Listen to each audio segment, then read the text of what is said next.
अस्सलाम वालेकुम नाज़रीन, मैं हूं आपकी मेजबान नायला भट्टी। आइए नजर डालते हैं आज की न्यूज हेडलाइंस पर। पाकिस्तान मुस्लिम लीग के मरकजी रहनुमा और उम्मीदवार MNA चौधरी हुसैन इलाही के एजाज में बुरसा में चौधरी शुजात अली की रिहाइशगाह शानदार हिमायती इकट्ठ का इनकाद, जहां पर चौधरी शुजात अली ने अपने साथियों के हमरा शानदार इस्तकबाल किया। जलसे का आगाज तिलावत कुरान पाक से किया गया। हिमायती इकट्ठ से खिताब करते हुए चौधरी राकिब लतीफ शाहजहानिया ने कहा कि 8 फरवरी को ट्रैक्टर के निशान पर मोहर लगाकर चौधरी हुसैन इलाही को कामयाब करवाएं। इंशाअल्लाह हल्के में अधूरे रह जाने वाले काम मुकम्मल करवाएंगे। चौधरी शुजात अली ने खिताब करते हुए कहा कि मैं आने वाले तमाम अमायदीन का शुक्रगुजार हूँ। तमाम मेहमानों के शानदार खाने तवाज़ा की गई, जबकि पाकिस्तान मुस्लिम लीग के मरकजी रहनुमा और साबिक MNA चौधरी हुसैन इलाही ने बुरसा में चौधरी शुजात अली की रिहाइशगाह पर मुनक्किदा हिमायती इकट्ठ से खिताब करते हुए कहा कि अल्हम्दुलिल्लाह इलेक्शन में जो वादे किए थे वो पूरे करके दिखाए। आइंदा अल्लाह ताला के बाद आप लोगों ने मुझे मौका दिया था। मेरा फोकस तालीम और सेहत के शोबों पर होगा और इंशाअल्लाह हल्के के मसाइल को हल करना मेरी तरजीह होगी। चौधरी हुसैन इलाही ने कहा कि मुझे 8-10 साल से एक एक लम्हा याद है। मैं जब भी मुड़कर पीछे देखता हूँ आप मेरे साथ खड़े होते हैं। मुझे याद है जब 2013 में हुकूमत बदली थी और मैं कम उम्री में हल्के में गांव-गांव फिर रहे थे, तब मेरा तजर्बा कम था। आपने उस वक्त ना मेरा तजर्बा देखा ना मेरी उम्र देखी, बल्कि मेरे वालिद चौधरी वजाहत हुसैन के साथ आप लोगों का जो ताल्लुक था, आपने इस ताल्लुक को निभाते हुए मेरा साथ दिया। और फिर 2018 इलेक्शन आया। इस इलेक्शन में आप लोगों ने बढ़ चढ़ कर साथ दिया और आप लोगों का प्यार और मोहब्बत थी कि पाकिस्तान का सबसे कम उम्र तरीन MNA बना, असम्बली में भेजा। 3.5 साल मैंने भरपूर मेहनत और कोशिश की और यही सोच रखी कि लोगों के लिए, बुजुर्गों के लिए, अपने साथियों के लिए हल्के में आसानियां पैदा करूंगा, उनकी परेशानियां दूर करूंगा और उनसे किए वादों को पूरा करूंगा। बदकिस्मती 3.5 साल बाद हुकूमत गिर गई। तब लोग कहते थे कि ये माहौल सब हुकूमत की वजह से था, लोग साथ थे, मगर आप लोगों का कैसा शुक्रिया अदा करूं कि अपोजिशन में होने के बावजूद हल्के में फिरते थे तो ऐसे लगता था कि अब हम भी हुकूमत में हैं। जितनी लड़ाइयाँ हुई, जितनी मुश्किलात आई, मैंने कभी अपने आप को अकेला महसूस नहीं किया।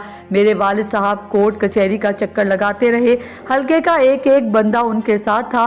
मेरे पास शुक्रिया अदा करने के अल्फाज बहुत कम हैं। इंशाल्लाह मुंतखब होकर आप तमाम काम मुकम्मल। राकब साहब भी बात कर रहे थे कि 8 फरवरी को आप सब ने एक होकर निकलना है।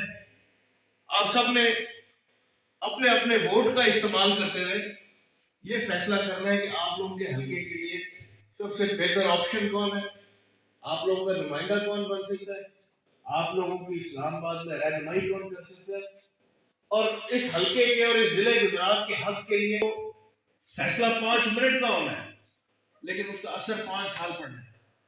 5 साल आपके नुमाइंदे ने आपकी खिदमत करनी है, 5 साल आपके नुमाइंदे ने आपकी आवाज बनना है, और 5 साल आपके नुमाइंदे ने गुजरात का हक, आपके हल्के का हक आपको ला के देना है। जब आपने ये फैसला करने के लिए जाना है तो ये आप लोगों के करीब सोच आएगी कि एक तरफ हम है और दूसरी तरफ नून लीग है, और ये 5 साल का जो दौर हमारी भी आपने हुकूमत देख ली है। जब शहबाज शरीफ वजीर आजम, वो भी हुकूमत आप सबके सामने है। नेशनल असेंबली में जब मुझे मौका मिला, मैंने खड़े होके अपनी तकरीरों में सिर्फ अपनी आवाम की रहनुमाई की। मैंने नहीं देखा कि हम हुकूमत में हैं या ऑपोजिशन में। मैंने नहीं देखा कि हमारी जमात के कायदीन कौन है या हम किसके साथ चल रहे हैं। जो मुझे अपने हल्के के लिए ठीक लगा, जो मुझे अपनी आवाम की आवाज लगी, वही बात मैंने नेशनल असेंबली में खड़े होकर की। उसके बाद जब वोट ऑफ नो कॉन्फिडेंस आया, हुकूमत हमारी गिर गई, ऑपोजिशन में सारे चले गए, अब सारों ने अपने इस्तीफे दे दिए। मेरा इस्तीफा नहीं होया था, बजट की स्पीच आ गई थी। मैं अकेला असेंबली में गया, ना मेरे लेफ्ट में बैठा था ना मेरे राइट में बैठा था, लेकिन उसके बावजूद क्योंकि मैं आप लोग के वोटों से वहां जाके बैठा हूं, तो मेरा सबसे पहला फर्ज है कि वहां जाके मैं अपने हल्के की नुमाइंदगी करूं। मैंने नेशनल असेंबली में खड़े होके सबसे पहला सवाल ये पूछा था कि ये जो बच्चे बाहर जाते हैं पढ़ने के लिए, या ये जो बच्चे बाहर जाते हैं नौकरियों के लिए, अपनी जानों पे खेल के ये लोग यूरोप और अमेरिका पहुंच रहे होते हैं। अगर सारे कहते तो हैं, लेकिन पहला सवाल ये होना चाहिए ये बच्चे जाते क्यों हैं? ये बच्चे इसलिए बाहर के मुल्क जाते हैं क्योंकि यहाँ पे जितना पीएचडी वाला कमा रहा है वहां पे टैक्सी ड्राइवर कमा लेता है। तो हमारे बच्चे किस तरह रुख करें? और इंशाअल्लाह ताला मेरी सबसे बड़ी कोशिश भी है कि आने वाले वक्त में भी हम अपने हलके में, अपने जिले में ऐसे मंसूबे लाए जिससे रोजगार पैदा हो, ऐसे काम करें कि कोई ऐसा मंसूबा हो जिससे 100-200 नौकरियां मिले हमारे इलाके को। और इंशाअल्लाह ताला मेरी सबसे पहली कोशिश ये होगी कि हमें अपने नौजवान बच्चों को यहाँ से बाहर ना भेजना पड़े, वो अपने शहर में रह के, अपने मुल्क में रह के कमाए और अपने बुजुर्गों का ध्यान रख सके।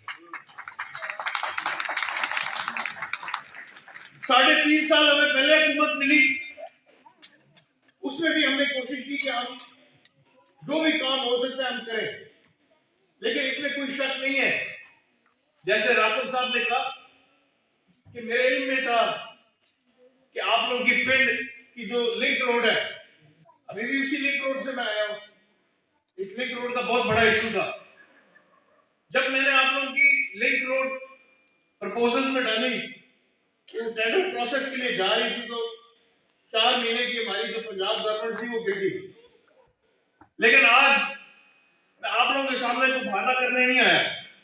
आज मैं आप लोगों को उसकी कोई भी बात करूंगा उसका कोई मतलब नहीं होगा, लेकिन आज मैं आप लोगों से ये वादा जरूर करता हूं कि इंशाअल्लाह ताला, अल्लाह ताला ने चाहा और आप लोगों ने चाहा, 8 फरवरी को हम लोग कामयाब हुए तो आप लोगों की यूनियन काउंसिल, आप लोगों का हल्का, जो सबसे पहला तरक्याती प्रोजेक्ट होएगा, जो सबसे पहला तरक्याती फंड आएगा, इंशाअल्लाह ताला वो आपकी सड़क का आएगा, आपकी गली नालियों का आएगा।